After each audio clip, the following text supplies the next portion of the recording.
Page number 162, Kabir सागर का सरलार्थ, अध्याय अनुराग सागर का सारांश, जो परमपिता परमेश्वर सतगुरु रामपाल जी भगवान ने हमें लिख के दी है। भगत के 16 गुण, आगे लिखा आभूषण, यानी भगत के 16 आभूषण कौन कौन से हैं, जिनको धारण किए बिना परमात्मा हमें स्वीकार नहीं करेगा। जिनको धारण किए बिना, उन आभूषणों को धारण किए बिना परमात्मा हमें सतलोक के लिए नहीं लेके जाएगा, नहीं तैयार करेगा, परमात्मा हमसे प्रसन्न नहीं होगा। भगत के 16 गुण अर्थात आभूषण। परमेश्वर कबीर जी ने कहा कि हे धर्मदास, भव सागर यानी काल लोक से निकलने के लिए भक्ति की शक्ति की आवश्यकता होती है। परमात्मा प्राप्ति के लिए जीव में 16 लक्षण अनिवार्य हैं। परमात्मा प्राप्ति के लिए यानी सतलोक के लिए, गुरु के दिल में जगह बनाने के लिए, गुरु के चरणों में स्थान पाने के लिए 16 गुण जरूरी हैं। भगत में 16 लक्षण जरूरी हैं। अगर एक भी लक्षण, ये 16 गुण, ये समझ लेना ये 16 कला हैं। जैसे श्री कृष्ण जी 16 कलाओं के भगवान थे, ऐसे ही जिस दिन हमारे अंदर ये 16 कला नहीं आ जाएंगी, 16 गुण नहीं आ जाएंगे, हम सतलोक नहीं जा सकते। और समय बच रहा थोड़ा, समय ज्यादा नहीं है। इनको आत्मा के 16 श्रृंगार अर्थात आभूषण कहा जाता है। जैसे सांसारिक दुनिया में जो स्त्री सारे गहने वाने टिक्की बिंदी सिंदूर वगैरह सोने चांदी के गहने वाने बढ़िया बढ़िया कपड़े पहन के हार श्रृंगार करके होठ वाट लाल करके पाउडर पाउडर लगा के, यानी जो बिल्कुल ऐश्वर्या राय बन के रहती है, उसको उसका पति मतलब उसको जो है स्वीकार करता है कि बहुत सुंदर लग रही है, बहुत अच्छी है, वाह जी वाह, धन्य हो गया मैं तो ऐसी पत्नी को प्राप्त करके। यानी वो श्रृंगार उस सांसारिक औरत के लिए उसको पति को प्रसन्न करने का साधन है। और भक्ति मार्ग में उनमें से एक भी नहीं होना चाहिए। वो झूठा हार श्रृंगार, वो झूठे गहने, सोना चांदी है, फलाना दिखना, ये पाउडर पाउडर प्लास्टिक जो भी है, होठ लाल करना, बिंदी सिंदूर मांग, कुछ नहीं, उनमें से एक भी नहीं होना चाहिए, बिल्कुल विपरीत। तो भक्ति मार्ग में 16 आभूषण कौन कौन से बताए परमात्मा ने। और भाई वो भक्ति के 16 आभूषण उसी समय धारण किए जाएंगे, वो ही भगत धारण कर सकता है जो इस काल लोक के नकली आभूषणों से मुक्ति पालेगा। अभी तक तो भाई बहन ये सोना चांदी पहनना ही नहीं छोड़ रहे, नकली आभूषण ही नहीं उतार पा रहे, तो असली आभूषण कहां से पहनोगे। उन नकलियों को उतारे बिना असली आभूषण नहीं पहने जा सकते। तो असली आभूषण क्या बताए परमात्मा ने भक्ति के। ज्ञान, प्रथम ज्ञान, ज्ञान को आधार, जैसे हम लोग साथ संगति में ज्ञान को आधार बना के परमात्मा की महिमा करते हैं। सबसे पहला ज्ञान, क्योंकि ज्ञान मार्ग है। इस ज्ञान को आधार बना के ही हम अपने गुरु के ऊपर विश्वास कर सकते हैं और आत्मा दृढ़ होकर सतलोक के लिए तैयारी कर सकती है। तो सबसे पहला ज्ञान होना चाहिए भगत को, और ज्ञान में सब कुछ आ जाता है। ज्ञान यज्ञ में सारे यज्ञ आ जाते हैं। तो सबसे पहले परमात्मा ने ज्ञान को महत्व दिया। सबसे पहला श्रृंगार क्या है? ज्ञान। ज्ञान आधार से हमारा उठना बैठना बोलना चलना, परमात्मा के प्रति हमारी श्रद्धा लगन चिंतन मनन हर चीज पे। दूसरा विवेक, भगत के अंदर बुद्धि भी होनी चाहिए। ऐसा नहीं कि किसी ने कह दिया वैसा ही मान लिया, किसी भगत ने कह दिया वो ही मान लिया, गुरुदेव के परिवार वालों ने कह दिया वो ही मान लिया, बहुत बड़ा भगत है सारनाम मिला हुआ, ये जो कह रहा सही होगा, टट्टू सही होगा। वो सारनामियों की दुर्गति हुई पड़ी है, सबकी मर्यादा खंडित है। तो परमात्मा कहते हैं ज्ञान के साथ साथ भगत में विवेक भी होना चाहिए। अपने गुरुजी की शिक्षाओं के आधार से उसको थोड़ा धैर्य रख के हर चीज पे डिसीजन लेना चाहिए। देखा देखी में डिसीजन नहीं लेना चाहिए। भक्ति का विवेक होना चाहिए। दुनिया भाग रही है तो भागने दे, भगत देखा देखी में भाग रहे हैं तो भागने दे। ये देखा देखी में भागने का समय नहीं है, आंखों पे काली पट्टी बांधने का मार्ग नहीं है, किसी के ऊपर अपने गुरुदेव को छोड़ के किसी पे भी ब्लाइंड फेथ करने का मार्ग नहीं है। तो गुरुदेव कहते हैं ज्ञान के साथ में दूसरा आभूषण है विवेक। भगत को विवेकी भी होना चाहिए। सत्य भाषण करना चाहिए भगत को, झूठ का सहारा नहीं लेना चाहिए। परमात्मा पे विश्वास रखना चाहिए, सत्य के साथ परमात्मा है। संतोष यानी भगत के अंदर धीरज होना चाहिए, धैर्य होना चाहिए, संतोष होना चाहिए, माया जोड़ने को लेके संतोष होना चाहिए, काम क्रोध को लेके भगत में संतोष होना चाहिए, प्रेम भाव होना चाहिए सबसे ज्यादा अपने भगवान में, अपने गुरु में। बिना प्रेम पावे नहीं, चाहे कोटि समाधि लाओ, चाहे कितने जब तक और आरतियां कर लो, कहते हैं जब तक आपका प्रेम आपके गुरुजी में नहीं उमड़ेगा, रह रह के आपकी आंखों से आंसू नहीं आएंगे आपके परमात्मा की याद में, अपने इस काल लोक में फंसे रहने को लेके कि परमात्मा अब की बार भी रह गया तो मेरा तो बेड़ा गर्क हो जाएगा। तो कहते हैं प्रेम भाव होना चाहिए भगत के अंदर। भक्तों के साथ में भी प्यार प्रेम से बोलना, मीठा बोलना, ऊंचा नहीं बोलना, किसी को गाली नहीं देनी, लड़ाई झगड़ा नहीं करना, प्रेम के साथ में।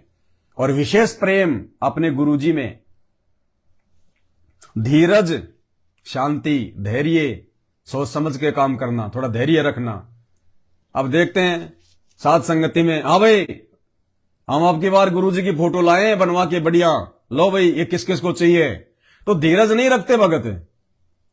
40-50 तो भगत होते हैं और वो भी एक दूसरे के ऊपर आएंगे कूद कूद के, मेरे को दे मेरे को दे। अरे फोटो ही तो है, नहीं मिली तो नहीं मिली, अगली साथ संगति में मिल जाएगी। ये जगत वालों की तरह जैसे कहीं कोई भंडारा बट रहा होता और भूख लग रही हो, दौड़ दौड़ के जाते मेरे को दे मेरे को दे। ये भक्तों के लक्षण नहीं है। धीरज धारण करो। अगर आपसे पहले कोई ले रहा है तो वो भी तो आपका भाई है, वो भी तो आपका भाई है। अरे आप और आपके बेटे दोनों भूखे हैं और कोई आदमी कोई खाना बांट रहा हो और आपका बेटा जाके ले रहा है, तो आप उससे पहले लेने का प्रयास करोगे क्या? क्योंकि आपको पता है कि ये मेरा ही तो बेटा है, मेरा ही तो भाई है, ये ले रहा हूं मैं ले रहा हूं, बात एक ही है, बचेगा तो मैं और ले लूंगा। लेकिन नहीं, हाँ भाई मेमोरी कार्ड किस किस को चाहिए, तो दौड़ के आएंगे जैसे मतलब हिरण की तरह। अरे डट जाओ, शांति रखो भाई, तुम्हारे लिए लाए। लेकिन नहीं, वो धीरज नहीं, अभी तो धीरज नहीं है तो परमात्मा पास में नहीं है। अपनी जगह पे बैठे रहा करो, मिल जाएगा। हमें भी पता है कि कोई लाखों की संख्या में तो आ नहीं रहे, कोई साथ संगति में 100-50 आते हैं तो उससे ज्यादा ही लेके जाते हैं हम, तो मिल जाता है अगर धैर्य रखोगे तो। परमात्मा कहते हैं धीरज के धरे हाथी बंध्या बंध्या मन भर खाए। हाथी को धैर्य होता है, धीरज होता है, उसको अपने मालिक पे विश्वास होता है, इसलिए कहते हैं खूंटे से बंधा बंधा भी परमात्मा उसको खाने के लिए देता है। एक मन खाता है हाथी रोज 40 किलो। क्यों? क्योंकि हाथी को धीरज है, वो हड़बड़ी नहीं करता। तो कहते हैं धीरज के धरे हाथी बंध्या बंध्या मन भर खाए, और एक टूक के कारण वो कुत्ता 70 घर फिर आए। और एक रोटी टुकड़े के कारण कुत्ता 70 घर में मुंह मारता रहता है। कहीं टूक मिलते हैं तो कहीं जूत मिलते हैं। तो भाई हमने ये कुत्ता कर्म नहीं करना। कोई भी काम हो, कहीं भी, चाहे साथ संगति में, चाहे अपने घर पे, चाहे मार्केट में, भगत ने धीरज धारण करना चाहिए, जल्दबाजी नहीं करनी चाहिए, हड़बड़ी नहीं करनी चाहिए। नहीं मिल रही तो ये सोच के कि हो सकता है मेरे गुरुजी की इसी में कोई मतलब मेहर है, मेरे गुरुजी की यही रजा है, कोई बात नहीं, अगली बार ले लेंगे, एक ही बात है, ये भी तो जो है मेरे भक्तों के घर में जाएगी, कोई बात नहीं। और मिल गई तो आराम से मिल जाएगी। तो जल्दबाजी नहीं करनी किसी भी चीज के लिए, ना भंडारे के लिए, ना किसी भक्ति की सामग्री के लिए। तो धीरज परमात्मा ने बताया कि भगत के अंदर ये गुण होना चाहिए। निर्दोषा, आगे कोष्टक में गुरुजी ने लिखा है धोखा रहित। निर्दोषा यानी भगत को बिल्कुल पाक साफ होना चाहिए। भगत के मन में किसी के प्रति धोखाधड़ी मन में भी नहीं आनी चाहिए, छल कपट के भाव मन में भी नहीं होने चाहिए। हमारा नुकसान हो रहा है, हो जाने दो, हमें कोई ठग रहा है उसको ठग के ले जाने दो। कबीरा आप ठगाइए और न ठगिए कोई, आप ठगाए सुख होत हैं और ठगे दुख होई। तो हमने किसी को नहीं ठगना, हमें कोई ठग रहा है तो ठगने दो। जो तो को काटा बोवे ताको बो तू फूल, तो ये फूल के फूल हैं वाको हैं त्रिशूल। हमने धोखाधड़ी नहीं करनी, हमने छल कपट नहीं करना, फिर हमारा परमात्मा साथ देगा। हमें किसी चीज की परमात्मा वो कमी नहीं छोड़ेगा मालिक। तो भगत को धोखे से रहित होना चाहिए, निर्दोषा होना चाहिए। 8वां लक्षण क्या बताया मालिक ने? दया। दया धर्म का मूल है, पाप मूल अभिमान, तुलसी दया न छोड़िए जब लग घट में प्राण। दया तो बहुत ही जरूरी है हर चीज के प्रति। इंसान के प्रति भी, जानवरों के प्रति भी। बेवजह हमने किसी जानवर को परेशान नहीं करना। कुत्ते को भी हमने गाली नहीं निकालनी, कुत्ते को भी कि हट भग जा, हट हट, या उसको मारना नहीं। अगर कोई लेट रहा है, कहीं आराम कर रहा है कोई कुत्ता, तो हमने उनको भी जो है उठपटांग नहीं बोलना। जानवर को भी घर पे आ जाए तो उसको भी प्यार प्रेम से रोटी का टुकड़ा डाल दो, जैसा भी आपके पास में। लठ नहीं मारना, कोई पत्थर नहीं मारना, दुत्कारना नहीं। वो भी हमारे भाई बहन है। ना जाने हम कितनी बार वो कुत्ते बन चुके हैं। ऐसे ही हम भी एक टूक के लिए गली गली जो है मुंह मारा करते थे। वो भी उसी परमात्मा की आत्मा है, संत रामपाल जी भगवान की। अपने कर्म संस्कार वश आज वो पशु योनि में है। बाकी इंसानों के साथ में तो हमने किसी भी प्रकार से मारपीट गाली गलौज करनी नहीं है। सौपन में नहीं सोचना, नहीं तो भक्ति रहित हो जाएंगे। और आवश्यकता से ज्यादा हमने दया भी नहीं दिखानी। मतलब दया इतनी रखनी है, बेवजह हम किसी को परेशान ना करें, हमारी वजह से किसी को पीड़ा ना हो, बस। आवश्यकता से ज्यादा दया धर्म नहीं दिखाना, नहीं तो राजा जनक की तरह काल ठग लेगा। बाकी जिसके साथ जैसा हो रहा है उसके अपने संस्कार पे छोड़ो कि भैया इसके भाग्य में ऐसा लिखा हुआ है। भक्ति करता नालायक, जब इसको परमात्मा मिला था क्यों छोड़ दिया मालिक कोई भाई इसने उस समय। आज ये जो है ये दुख उठा रहा है, ये परेशानियां उठा रहा है। आपसे जितना बने मर्यादा में रह के किसी की मदद करो, जो है दया दिखाओ। मर्यादा तोड़ के या आपके मोक्ष के मार्ग में बाधा बन जाए, वो दया नहीं दिखानी हमने।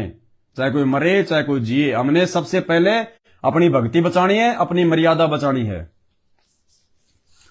तो दया भाव, क्षमा, अक्षमा करना। हमने किसी के साथ लड़ाई झगड़ा नहीं करना, मारपीट नहीं करनी। चाहे किसी ने हमारा कितना नुकसान क्यों ना कर दिया हो, हमने उसको माफ कर देना है। अब जैसे हमारे साथ संगत वाले भाई बहनों की सफारी गाड़ी जो हम 22-23 लाख रुपए में लेके आए थे, 1 साल बाद में चोर उसको चुरा के ले गए। और हमें यह भी पता कि कौन चोर चुरा के ले गया और किन चोरों के कहने पे जो है वो चुरा के ले गया। फिर भी हमने उनको क्षमा कर दिया, और क्षमा कर दिया तो परमात्मा दयालु है, मालिक ने फिर दया कर दी। तो हमने क्षमा, किसी ने हमारा नुकसान कर दिया तो कर दिया, अपने मन में उसके प्रति दोष नहीं रखना। हमने उसको अपना शत्रु नहीं समझना, अपना दुश्मन नहीं समझना। मालिक कहते हैं एक शत्रु एक मित्र है, भूल पड़ी रे प्राण, यम की नगरी जाएगा शब्द हमारा मान। गुरुदेव कह रहे तूने यदि सतलोक जाना है तो तूने पीछे इस गंदे लोक में किसी को भी अपना शत्रु नहीं छोड़ के जाना। हाँ, जबरदस्ती यदि हमसे कोई शत्रुता करता है तो वो करे। हमने अपनी तरफ से किसी को भी अपना मित्र और किसी को भी अपना शत्रु नहीं समझना, अन्यथा उस राग द्वेष के कारण हम यहीं रह जाएंगे। काल यहीं रोक लेगा कि बेटा बदला तो पूरा करके जा। तो हमने किसी के साथ में कोई शत्रुता नहीं करनी है। कोई हमारे साथ में कितना ही बुरा करे, कितना ही छल कपट करे, कितनी गालियां निकाले, कितना ही अभद्र बोले, हमने उसको क्षमा कर देना है कि ठीक है भाई, तेरे कर्म तेरे साथ। मुझे तो भगवान ने ज्ञान दे दिया और भक्ति दे दी, मेरा तो तू कुछ बिगाड़ नहीं पाएगा। मैं अपनी तरफ से तुझे कोई दुआ और बद्दुआ नहीं दूंगा, तेरे कर्म तेरे साथ। तो हमने क्षमा कर देना है। क्षमा करने वाले के साथ में गुरुजी रहते हैं, जो है परमात्मा रहता है। शील, शील मानी शांत स्वभाव होना चाहिए भगत का, शीलता होनी चाहिए भगत के अंदर। मृदुभाषी, बेवजह फालतू में किसी के साथ में लड़ाई झगड़ा नहीं। जब हमारे अंदर शीलता आ जाएगी तो अंदर भी हमारे जो है शालीनता आ जाएगी। निष्कर्मा, निष्कर्मा यानी कोई भी कार्य हम करें निष्कर्म भाव से करें, मन में उसकी मतलब वो इच्छा के हिसाब से ना करें। निष्कर्म, जैसे परमात्मा कहते हैं जब लग भक्ति सह कामना तब लग निष्फल सेव, कहे कबीर वो क्यों मिले निष्कामी निज देव। हमने निष्क्रम भाव से सेवा करनी है परमात्मा की। निष्क्रम भाव से हमने ये जो है अपनी ये भक्ति करनी है, आरती करनी है, ये मंत्र करने। हमने मन में कोई डिमांड नहीं रखनी। अगर हमने कोई डिमांड रखी मन में कि मेरे पास में धन हो जाए, मेरे पास में एक प्लाट हो जाए, मेरे लड़का हो जाए, मेरे लड़की हो जाए, मेरा छोरा जो है नौकरी लग जाए, तो फिर वो निष्क्रम भक्ति नहीं है, वो निष्फल हो जाएगी। वो सहकामना हो गया। तुम कामना मन में रख के फिर भक्ति कर रहे हो। तो मालिक कहते हैं जो व्यक्ति सहकाम होके भक्ति करते हैं, जो मन में कोई कामना रख के भक्ति करते हैं, कहते हैं उनकी भक्ति निष्फल हो जाती है। जब लग भक्ति सहकामना तब लग निष्फल सेव। वो सेव यानी पूजा तुम्हारी निष्फल हो जाएगी। तो हमने निष्कर्म भाव से कि परमात्मा केवल हमने अपना आत्म कल्याण चाहिए, मालिक हमने केवल इस गंदे लोग से 84 लाख योनियों से छुटकारा चाहिए, निष्कर्म भाव से हमने परमात्मा की भक्ति करनी है। त्याग, त्याग तो भाई आप सबको पता ही है, हमने सब कुछ छोड़ के जाना है यहां से एक दिन। तो हमने यहां की किसी भी वस्तु में, काल लोक की किसी भी वस्तु में अपना हिस्सा समझ के उससे जो है वो जकड़ के नहीं रहना। हमने ये नहीं सोचना कि ये मेरी है। ठीक है, आपने कमाई है, आपने अपने पैसों से कमाई है जो भी, लेकिन वो पैसा भी जो है इस काल का, वो वस्तु भी जो है इस काल की, ये शरीर भी इस काल का, ये शरीर भी हमने यहीं छोड़ के जाना अंत में, ये शरीर भी साथ नहीं जाएगा। आज चाहे कोई कितना हट्टा कट्टा हो, पाव भर राख बनेगी उसकी, और राख भी हवा के साथ में उड़ जाएगी। बची कुछ जो घरवाले जो है वो गंगा जी में डाल के आ जाएंगे। तो हमने हर चीज में त्याग भाव रखना है। अगर हम किसी चीज को अपना समझ के चलेंगे, उस चीज से यदि हम विशेष प्रकार का लगाव रखेंगे, तो वो हमारे दुख का कारण बनेगी, हमारी वो पीड़ा का कारण बनेगी। और मालिक कहते हैं, जहां आशा तहां बासा होई, मन कर्म वचन सुमरियो सोई। अंतिम समय में, मरते समय, स्त्री या पुरुष की, बच्चे या बूढ़े की, जिस भगत की या जगत वाले की, मरते समय जिस भी चीज में इच्छा होगी, काल ने वहीं उसको वापस उसको जन्म देना पड़ेगा। अगर किसी की कार कोठी मकान में इच्छा रह गई, तो वहीं पे अगले जन्म में उसको कुत्ता बना के छोड़ देगा, उसी घर के आसपास चक्कर काटेगा, सांप की योनि में जन्म दे देगा, वहीं पे जो है वो बिल बना के रहेगा। और उन्हीं बच्चों ने कभी देख लिया तो मारेंगे खींच के उसके लठ। तो परमात्मा कहते हैं त्याग भाव रख के चलना है, किसी चीज से अपना नाता जोड़ के मत चलो सिवाय अपने सतगुरु से और भक्ति से। या तो सतगुरु से अपना नाता जोड़ो, या फिर भक्ति से, जो मालिक ने जो भक्ति दे दी, 5 यज्ञ, 3 समय की आरती, मंत्र और ये सत्संग, इन चीजों से नाता जोड़ो, इनको अपना मानो। बाकी यहां किसी चीज को हमने अपना नहीं मानना। यदि मानेंगे तो भाई ये शरीर छोड़ते समय हमारी उनमें आस्था बढ़ेगी, आस्था बढ़ेगी तो चाहे कितनी भक्ति कर लो, परमात्मा कहते हैं वापस यहीं जन्म देना पड़ेगा, पशु योनि में या फिर मानव योनि में। हमने केवल उनको यूज करना है। अब जैसे कहीं कोई पहाड़ होता है बहुत बड़ा, जैसे लोग जो है घूमने के लिए जाते हैं बड़े बड़े पहाड़ों पे, मनाली, कुल्लू, शिमला। अब दूर से देखते हैं, देखो पहाड़ कितना अच्छा, अब देख के बड़ा अच्छा लगा, बड़ा सुंदर लगा, मन को आनंद आया। लेकिन क्या हमारी उसके अंदर रुचि बनती है? क्या उस पहाड़ में हम कोई अपनापन जो है वो देखते हैं? नहीं। क्यों? क्योंकि हमें पता है कि हमारा नहीं है। बस देख के खुश हो लो, आनंद ले लो, मजे ले लो, लेकिन पहाड़ में रुचि नहीं बनती, क्योंकि हमें पता है, अंदर से पता है कि यह पहाड़ मेरा नहीं है, मुझे कोई नहीं देगा, इस पे अधिकार जमाने कोई नहीं देगा। इसलिए यह सोचकर कि यह मेरा नहीं है, बस दूर खड़े होकर हमने आनंद ले लिया और आ गए। इसी प्रकार से हमने जो परमात्मा ने हमें अपने भाग्य में या संस्कार में जो भी चीज दी हुई है, कार, कोठी, बेटा, बेटी, मकान, जायदाद, बिजनेस, परमात्मा कहते हैं उसके अंदर त्याग की भावना रखो हमेशा।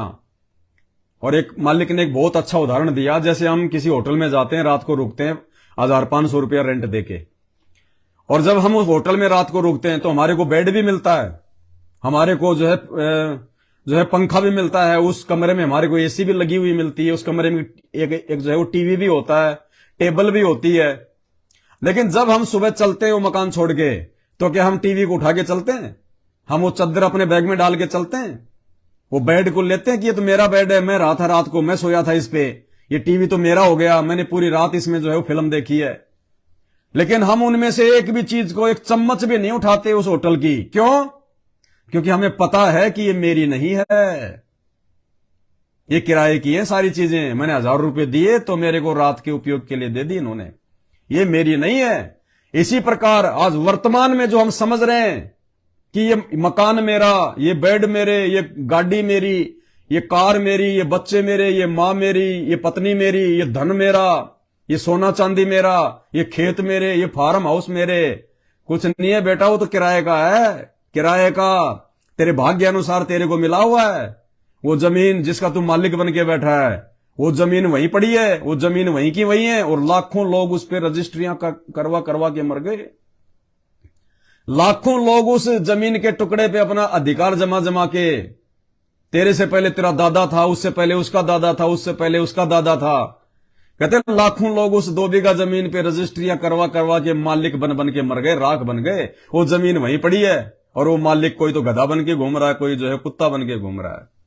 तो परमात्मा कहते हैं अब ये चीजें, ये त्याग भाव बनेगा कैसे? ज्ञान से। ज्ञान बिना नहीं बन सकता, चाहे कितनी कोशिश कर ले। अगर 5 रुपए से आदमी का मोह नहीं छूट सकता, 5 रुपए से अगर ज्ञान नहीं है तो परमात्मा संत रामपाल जी भगवान ने हमें वो अनमोल ज्ञान दे दिया। इस ज्ञान से, अरे कार कोठी बंगले बेटा बेटी तो छोड़ो, हमने तो ये दुनिया छोड़नी है, दुनिया, ये धरती छोड़नी है, ये 21 ब्रह्मांड छोड़ने, हमने इतना बड़ा त्याग करना है।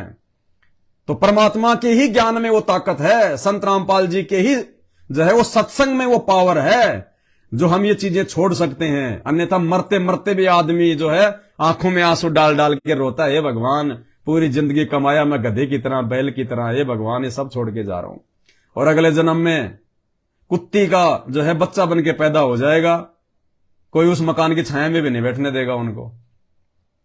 तो परमात्मा कहते हैं अगर आपको सतलोक जाना है तो आपने ये त्याग का भाव रखना पड़ेगा हमेशा।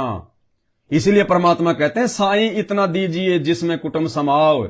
हम भगवान से इतना ही मांगे कि आवश्यकता से ज्यादा ना हो। अगर आवश्यकता से ज्यादा होगा तो फिर उसमें उसको छोड़ते समय दिक्कत आएगी, फिर छोड़ते समय दिक्कत आएगी। इसलिए परमात्मा कहते हैं भक्ति मार्ग में ये अनावश्यक वस्तुओं की आवश्यकता नहीं होती। ये जोड़ जोड़ के धन इकट्ठा मत करो, मकान पे मकान मत बनाओ, जमीन पे जमीनें मत खरीदो, प्लाट पे प्लाट मत खरीदो, आवश्यकता से ज्यादा बैंक बैलेंस मत जोड़ो, नहीं तो बाद में जोड़ते ये गंदा लोग छोड़ते समय ये संपत्ति तुम्हें खींचेगी, ये वाइब्रेशन, ये तरंगे तुम्हें खींचेंगी, तुम्हारा ध्यान भटकाएंगी, तुम्हारी सुरती ऊपर जाने से रोकेंगी। इसलिए मालिक कहते हैं अगर मोक्ष चाहिए तो आपने त्याग भाव रखना होगा। और जिसने त्याग भाव रखना सीख लिया वो जोड़ेगा नहीं, और जोड़ेगा ही नहीं तो कहते हैं नंगा नहाएगा क्या, निचोड़ेगा क्या, चलो गुरुजी अपना कौन है यहां पे, चलो ये लो। तो हमने त्याग भाव रखना है, भगत भाव में चलना है, जगत भाव में नहीं चलना, दिखाना नहीं है। हम जैसे हैं वैसे हमारे परमात्मा को पता है, दुनिया को दिखाने की जरूरत नहीं है। दुनिया को हमने असंख्य जन्मों में दिखा दिया, आज तो हमारी स्थिति रोड वाली है। मालिक कहते हैं कोटि जन्म तू राजा की न्या, मिटी न मन की आशा, और भिक्षुक होकर दर दर घूम लिया, मिला ना निर्गुण रासा। असंख्य जन्म हम राजा रह चुके, ब्रह्मा विष्णु महेश रह चुके, चक्रवर्ती राजा रह चुके, बड़े बड़े सेठ रह चुके हैं। क्या कर लिया दुनिया ने देख के, और क्या हमने कर लिया दुनिया को दिखा के। आज इसी स्थिति में पड़े हम, हैंड टू माउथ हैं। फिर क्या दिखाना इस दुनिया को? हमने दिखाना अपने परमात्मा को कि मालिक देखो अंदर से हम कितने पाक साफ हो गए, उससे बात बनेगी। तो भगत के अंदर त्याग भाव बताया परमात्मा ने। बैराग, अब त्याग हो जाएगा तो बैराग अपने आप हो जाएगा, क्योंकि जब सांसारिक चीजों से त्याग हो गया तो बैराग किस चीज में लगेगा, वैराग्य किस में लगेगा, सुरती किस में लगेगी, भक्ति में और भगवान में। तो एक लक्षण से दूसरा लक्षण जो है वो जुड़ा हुआ है। अगर हमने एक लक्षण को सही प्रकार से पकड़ लिया, जो सबसे पहला बताया परमात्मा ने, ज्ञान, सबसे पहला लक्षण ज्ञान, यदि ज्ञान को आधार बना लिया तो बाकी चीजें तो ऑटोमेटिक धारण होती चली जाएंगी, जोर ही नहीं आएगा। तो बैराग, हमने केवल अपने परमात्मा में बैराग लगा के रखना है कि परमात्मा छोड़ ना देना आपकी बार, मालिक ये धन भी तेरा, ये संपत्ति भी तेरी, ये बाल बच्चे भी तेरे, परमात्मा मेरा तो उद्धार जो है इसी जन्म में कर दे। तो बैराग हमने अपने परमात्मा में लगाना है, ना कि संपत्ति में, ना बेटा बेटी में। शांति निज धर्मा, शांति निज धर्मा, यानी भगत को सहनशील, मतलब वही है, सारे एक दूसरे से संबंधित हैं ये।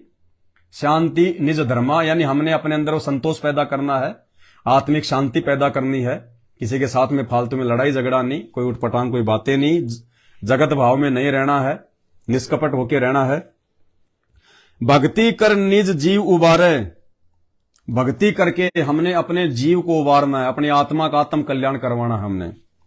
मित्र सम सबको चित धारे, मित्र सम सबको चित धारे, सबको यहां पे अपना मित्र समझना है, किसी को अपना शत्रु नहीं समझना, किसी को अपना दुश्मन नहीं समझना। ये काल ने हमारे को एक दूसरे का जो है दुश्मन बना रखा है, शत्रु बना रखा है, ये हमसे लड़ाई झगड़े करवाता है, वैर भाव करवाता है, ये मन रूप में हमारे अंदर बैठा हुआ है, उल्टी प्रेरणा ये करता है। तो परमात्मा कहते हैं भक्ति कर निज जीव उबारे, मित्र सम सबको चित धारे, सबको अपने भाई बहन समझना है कि सब एक ही परमात्मा के बच्चे हैं। आपस में इस काल ने हमारे को हिंदू मुसलमान सिख ईसाई बना दिया, हमारे को जातियों में बांट दिया, इसने अमीरी और गरीबी में बांट दिया हमारे को परमात्मा ने, वो इसने इस काल भगवान ने, यहाँ के राजा ने, शैतान ने।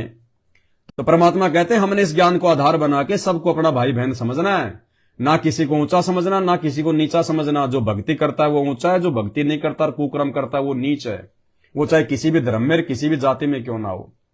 कर्म आधार से लोग ऊंचे नीचे होते हैं, जाति और धर्म आधार से कोई ऊंचा नीचा नहीं होता। सबका एक ही धर्म है, सबकी एक ही जाति है। जीव हमारी जाति है क्योंकि सब जीव है हम, दो कोटि के। और मानव धर्म हमारा हिंदू मुस्लिम सिख ईसाई धर्म नहीं कोई न्यारा। चाहे कोई ब्राह्मण हो, चाहे ठाकर हो, चाहे जाट हो, चाहे यादव हो, चाहे बनिया हो, चाहे धानक हो, चाहे चमार हो। परमात्मा कहते हैं बेटा सबके सब तुम मां की जेर से लिपट के आए थे, योनि द्वार से तुम गंदगी में लिपट के आए हो। बाहर ना धो के कोई तो बनिया बन गया, कोई ब्राह्मण बन गया, कोई ठाकर बन गया, कोई चमार बन गया। बाकी तुम सबके सब तुम शुद्ध हो, सबके सब तुम शुद्ध हो। मां के योनि द्वार से, मां के गर्भ से तुम जेर में लिपट के आए थे। सब तुम लोग जो है वो गंदगी में लिपट के आए थे। बाहर ना धो के अपने आप में तुम कोई ब्राह्मण बन गया, कोई चमार बन गया। ये सब झूठा खेल है यहां का। तो मालिक कहते हैं हमने इस चक्कर में नहीं पड़ना कि कौन ऊंचा है कौन नीचा है। जो भक्ति करके यहां से अपना आत्म कल्याण करवा गया वो सर्वश्रेष्ठ है, वो ब्राह्मण है। ब्राह्मण सोई जो ब्रह्म पहचाने। असली ब्राह्मण वही है जो भगवान को पहचानेगा। और वर्तमान में इस धरती पे वो ब्रह्म, वो परमात्मा संत रामपाल जी है। और जिसने संत रामपाल जी को उनका ज्ञान समझ लिया और भक्ति कर रहा है, कहते हैं वो है असली ब्राह्मण है, असली पंडित वो है। जाति से कोई ब्राह्मण नहीं होता। ये जाति धर्म भगवान ने नहीं बनाए। भगवान ने तो सबको एक ही मार्ग से भेजा है। सब लोग नंगे आए थे और नंगे जाएंगे। भगवान किसी ब्राह्मण को अलग से नहीं ले जाएगा, चमार को अलग से नहीं जाएगा, जो है लेके जाएगा। और ये संत रामपाल जी भगवान, ये रियल परमात्मा, ये कहते हैं जो भक्ति करेगा उसको विमान में बैठा के लेके जाएगा। आया है सो जाएगा, राजा रंक फकीर। जिसका जन्म हुआ है वो मरेगा, चाहे राजा हो, चाहे रंक हो, चाहे फकीर हो। तो कहते हैं आया है सो जाएगा, राजा रंक फकीर। एक सिंहासन चढ़ चले और एक बंध्या जात जंजीर। जो भक्ति करेगा संत रामपाल जी की, कहते हैं वो तो सिंहासन पे बैठ के, विमान में बैठ के जाएगा। और एक बंध्या जात जंजीर, और एक जो भक्ति नहीं करता, विरोध करता है, कहते हैं यम के दूत उसको जंजीरों से बांध के लठ मार मार के लेके जाएंगे यहां से नंगा करके।